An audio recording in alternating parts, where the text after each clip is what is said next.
And I remember going into the room where Srila Prabhupada was, and he didn't have a shirt on at the time. He had just taken his bath and was putting on tilak. And when he saw us, he was very, very happy, and I offered my dandavats. And Gargamuni Maharaj introduced me to Srila Prabhupada. He said, oh, he has given up going to medical school to become a devotee. And he found out that we had just come from East Bengal, where a war was going on.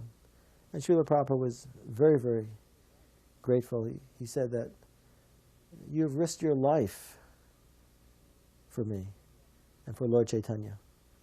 And he was so grateful. And he asked me, so you like our books? I said, yes, Srila Prabhupada. And he said, which book do you like the best? And I said, the Bhagavad Gita as it is. And he said, oh, very good. And as time went by, I went out of the room. And Srila Prabhupada said to Gargamuni Maharaj, after meeting me for the first time, he said, I will make that boy a sannyasi. I was 21 years old. For Mahaprabhu's appearance day, I wrote one poem on surrender to Lord Chaitanya. And I gave it to his servant to put on Srila Prabhupada's desk for Mahaprabhu's appearance day. But I didn't sign it. And Srila Prabhupada, I guess, had read it and liked it very, very much. And by process of elimination, he was asking everyone who had written this poem. And by process of elimination, it arrived to me. So he asked me, he called me into the room, and I was sitting with him there alone. And he was very, very sweet and very kind. And he said, so you have written a poem? And I said, yes, Srila Prabhupada. And he said, oh, that's very good. To be poetic is one of the qualities of a Vaishnava. And he said, get a piece of paper and a pencil. And he had written to me a poem. Actually, it was prose, which he entitled 6 Verses on Surrender. And I wrote them down, one after another. And they were very much along the line of Rupa Goswami's teachings. And I still have them, which I have on our altar at home. And during that meeting with Srila Prabhupada, I had the opportunity to speak with him personally and alone. And I could reveal some of the things that were on my mind and in my heart. And I said to Srila Prabhupada, as I had mentioned earlier, that Krishna had revealed himself to me. And that's why I've come to you. And he said, now you must tell them that God is not dead. And then I said to Srila Prabhupada, Srila Prabhupada, you're the only person I trust in this world. And Srila Prabhupada looked up at me very kindly and he said, don't trust me. I will let you down. Trust Krishna. He will never let you down. I asked Srila Prabhupada for initiation. And he did the fire sacrifice. And there was PUSTA KRSNA and myself. And PUSTA KRSNA actually had come from Hawaii and was with Siddha Swarup at the time. And some of his followers had come to take initiation from Srila Prabhupada. And the fire sacrifice, after being done by Prabhupada, he gave us our names. And he named PUSTA KRSNA. He said, one who is satisfied with Krishna. And he gave me my name, and he said, PUSTA KRSNA, you are PUSTA KRSNA. PUSTA means strength, one who gets strength from Krishna. And he was really amused, I think, by the names, Tushta Krishna and Pushta Krishna. And the next morning on the morning walk, he was very jubilant. And he looked at me and he said, Pushta Krishna. And I said to Srila Prabhupada, thank you for giving me a name. And then he became very grave. So I understood at that time that Srila Prabhupada could be a little bit unpredictable, and that one had to be grave in his presence, and I always tried to be. There was one occasion when we were flying from Singapore to Australia, and Hari Story was his personal servant at the time. They were seated up in the first class section, and I was seated in the back in the coach section.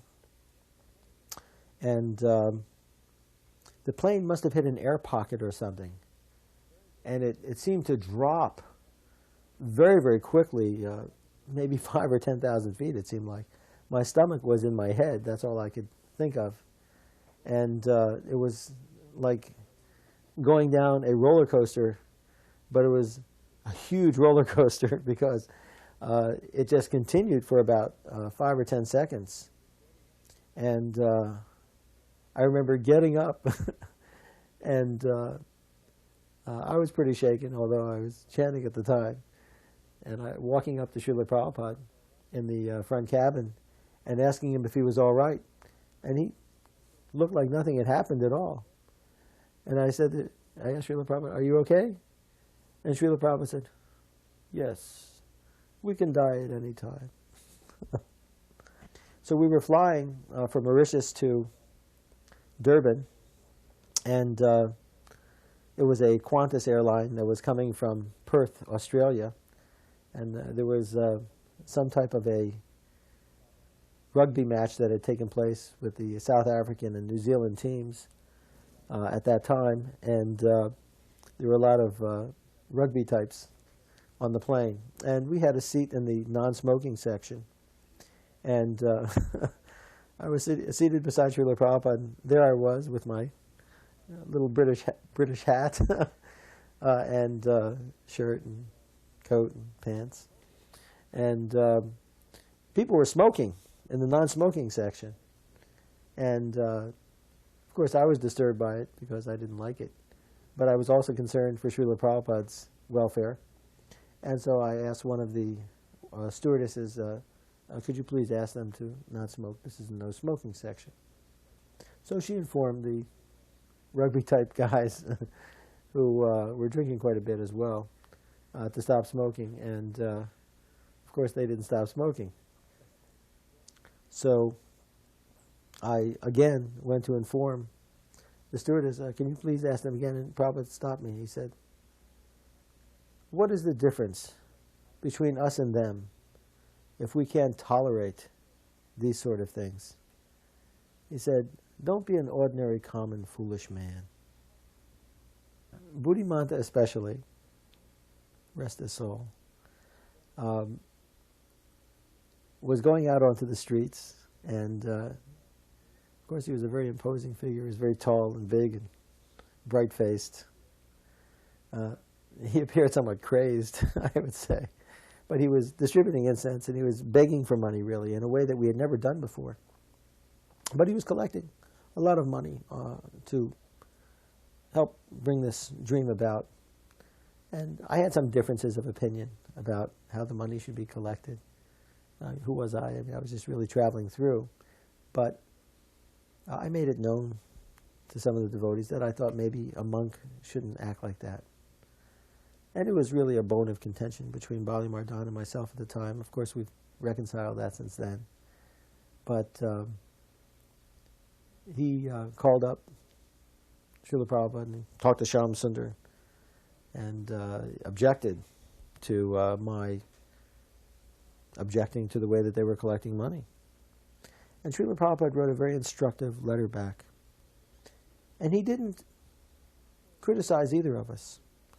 He didn't say, you're right and you're wrong. Either way, That wasn't his concern at all. He simply said, I just want that you should all be able to get along together. And I think that's very instructive, because we had different ideas about how devotional service should be carried out. And Prabhupada wasn't about to take sides. He rather wanted us to simply work together harmoniously. And it's something that's taken me a long time to understand. But I think that it tells something of his character, that he was more concerned about us working as a family than he was about crediting someone as being right or wrong. There was an instance in South Africa where, again, I was his acting secretary at the time. The fifth canto of the Srila Bhagavatam had just been printed, and the first copies were sent by air express to him in Johannesburg.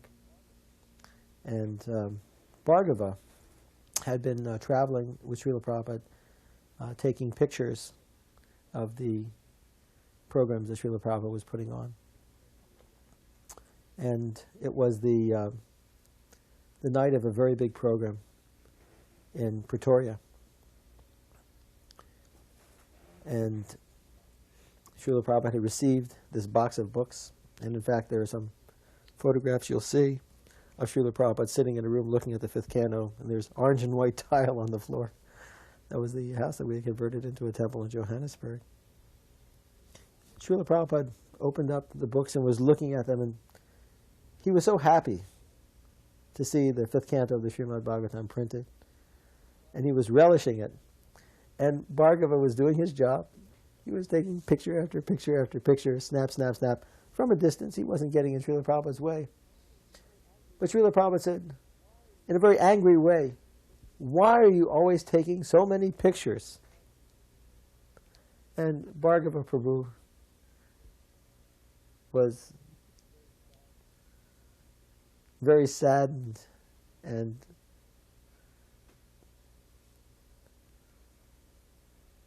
sheepish about the comment. How can I say this?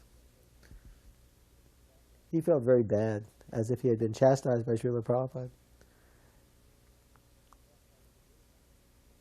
He walked out of the room, and Bhargava walked out of the temple. And we had a program that night. And after Srila Prabhupada had said that, Bhargava had gone, and he's in Johannesburg, South Africa. And all Prabhupada could think about is, where's Bhargava? Where's Bhargava? Why has he done this? He was so concerned about him. It was such a sweet thing that was going on. Bhargava, of course, I've told him about this later, but he doesn't realize how concerned Srila Prabhupada was about him. And we went to the program. Bhargava wasn't there. And then after the program, all Prabhupada could talk about was Bhargava. In the car, where is Bhargava? Why has he done this? And I said, Srila Prabhupada will go out looking for him. And it was about midnight. And we got a call. And it was Bhargava. And he felt so terrible that he had angered Srila Prabhupada by taking so many pictures. And I said, stay right where you are. I'll go pick you up. Srila Prabhupada wants to see you in the worst way. So we went and picked up Srila Prabhupada. So we went and picked up Bhargava Prabhu and brought him to Srila Prabhupada. And Srila Prabhupada, like a loving father, had such a beautiful interaction with Bhargava. He said, I don't want you to feel like this. I just don't want you to always take pictures of me. Why always me taking pictures? Here are the books. And I think it showed the character that Srila Prabhupada had of what he really wanted. He didn't want a cult made out of him, that people should always take pictures of him. Of course, he's a spiritual master, but he's really the most humble servant of the Lord. He's playing the role of spiritual master only because of necessity to serve his spiritual master. But in reality, the only thing that he wanted was to magnify Krishna for everybody. Later in one letter that I had received from Srila Prabhupada, I had informed him that I was going to get married. And he gave me his blessings. And he said, but above all, continue to follow the 4 regulative principles and chant 16 rounds of Hare Krishna mantra every day. That will protect you. And he said, my only request is that you don't become an ordinary, common, foolish man. He wasn't concerned that one was a sannyasi or a grihasta. And he frankly said in the letter that these things, of course, even by Chaitanya Mahaprabhu, were considered external. But that he was concerned about, that we didn't become common, foolish men, but remained very high-minded and Vaishnavas. In Europe, I spent a lot of time initially preaching in Paris, and Srila Prabhupada was invited to come to Paris, and then we went on to Geneva, where we were starting a preaching program. And Guru Garanga had arranged for a hall to have some program. And I remember Bhagavan was there, and we were sitting on the stage after having had a kirtan with this very so-called sophisticated Swiss audience. And one person got up and asked the question, why are you vegetarians? And at that time, Srila Prabhupada's reply was, why don't you eat your sister? And when I heard that, I looked at Bhagavan, and Bhagavan went like this. Like, oh no, how are we going to get out of this one? And then Prabhupada went on to explain, why can't you discriminate?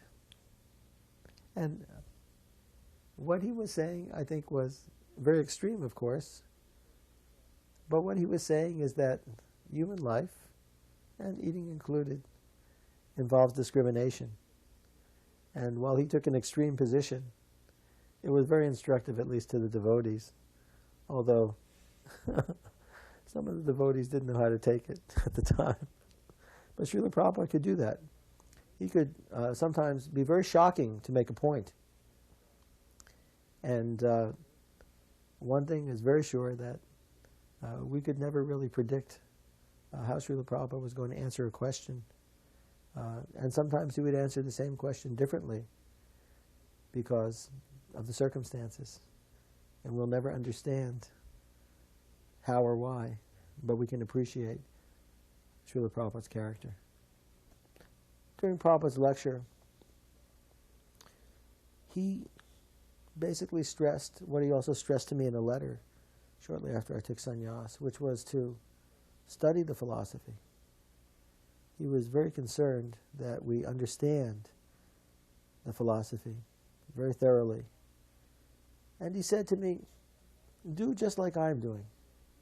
Just like sometimes I'm managing, sometimes I'm preaching, sometimes I'm cooking, sometimes cleaning, like that. Whatever needs to be done, that's sannyas.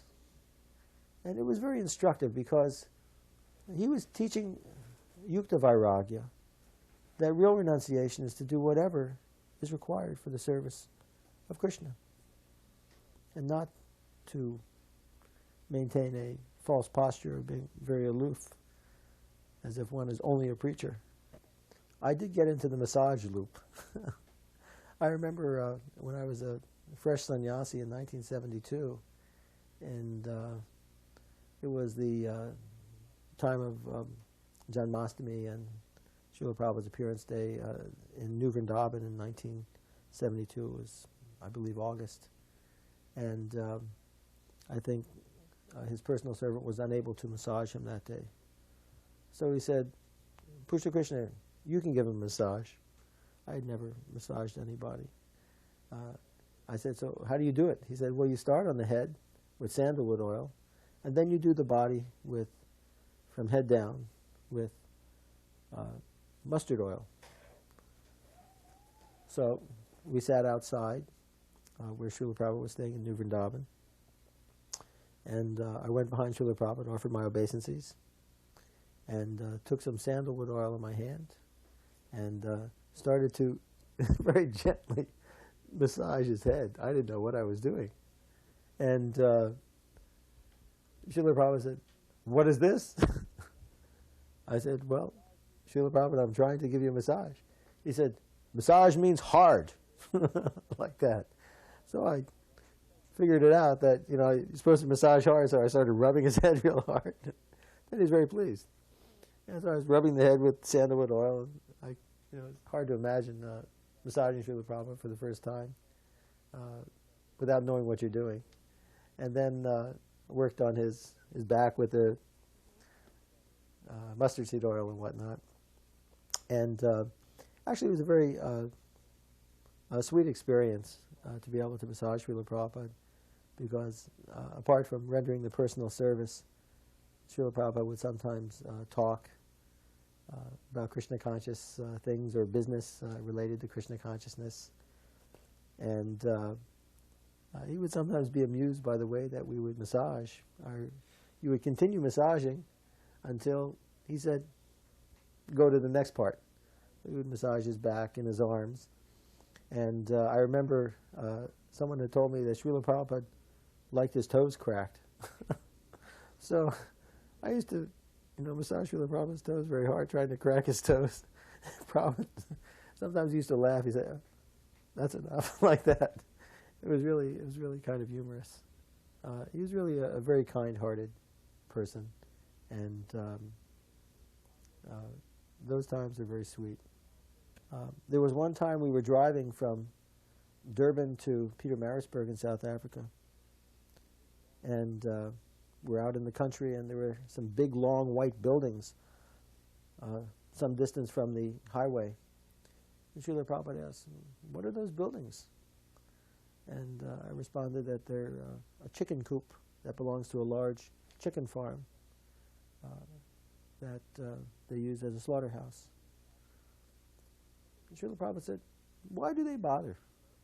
Let them make a chicken. You take some egg, you put some liquid in it, you incubate it, and let them make a chicken." But they can't, those rascals, because they don't understand that the life is not in the egg, but it's the spirit soul. And he carried on for some time talking about that. It was a really very animated time. Of course, Vishnujan Maharaj was a very dear devotee. He was a great friend to many of those who were introduced to Krishna consciousness by his beautiful kirtans and the traveling sankirtan parties that they had had. And his kirtans were angelic. They were heart-piercing. They were beautiful. And it was a morning walk in Mayapur when I remember as we were completing the walk and we were perhaps a quarter of a mile away from the main temple building, headed back, Vishnujan Maharaj approached Srila Prabhupada, and he said, "If someone falls down from the sannyas position, do they have to do what Chota Haridas did in order to keep Chaitanya Mahaprabhu's mercy?" Prabhupada said yes. And there was some concern that no one could really commit suicide over such an issue. And Vishnujan Maharaj, following that meeting, he disappeared shortly after taking bath in the Ganges that day, and was never seen again. There's a funny story that took place in New Zealand. And of course, Srila Prabhupada, his patience could also be taxed. New Zealand was a beautiful country, of course, for Srila Prabhupada to visit, and devotees there were very mellow, very sweet. And there were a lot of families that had small children. And after the lecture one day, Srila Prabhupada asked, "Are there any questions?" And so, one after another, these fathers and mothers would bring their children up and say, "Oh, Srila Prabhupada, please give a name to my child." And so he gave one name and then another name, and it would go on. And finally, someone asked Srila Prabhupada, "Please give a name to my daughter." And he said, "Rose." And I think his patience had been tested at that point. With regard to Srila Prabhupada meeting his godbrothers, it was in, I think, March or April of 1976, when Srila Prabhupada asked me to travel across to Navadvip to pick up Srila Sridhar Maharaj, to bring him over to meet with Srila Prabhupada at the mandir in Mayapur. And it was a very glorious time. There were so many devotees there for the festival. And we had just purchased, actually, from the South Africa Yatra, one Mercedes for Srila Prabhupada. And we had driven it across overland. And at that time, Srila Prabhupada had asked me also to stay on as his secretary at the Mayapur festival. So we drove over to Navadvip. It was a long drive, and went to the Sri Chaitanya Saraswat Mat. And I remember going upstairs, and Srila Sridhar Maharaj was sitting there. A very old gentleman, a little bit older than Srila Prabhupada. He was chanting japa, and I offered my respects and obeisances and invited him into the car, and we took him over to meet Srila Prabhupada. And we brought him upstairs to Srila Prabhupada's room, and he and Srila Prabhupada were very, very close. There was no doubt about it. They were very, very dear friends, and they offered their obeisances to each other, and it was clear that they had a very special relationship.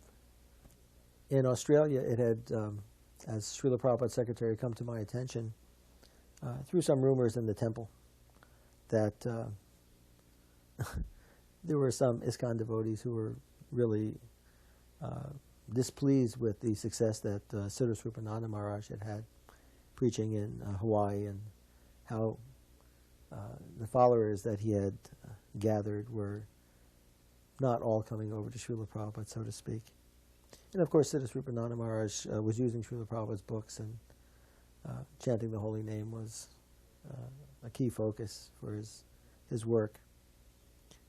And of course, the details I'll leave out because they involve people that there's no need to mention in this context. But when I mentioned it to Srila Prabhupada in private, Srila Prabhupada raised his eyebrows and said, "That is Vaishnava Aparad," meaning it is Vaishnava Aparad against Siddhaswarupananda Maharaj.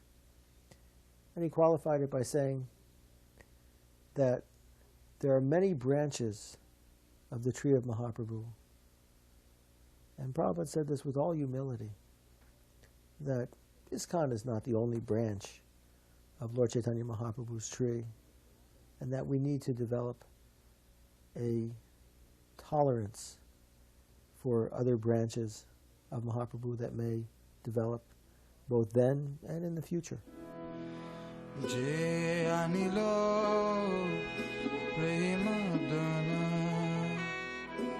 Karuna Prachu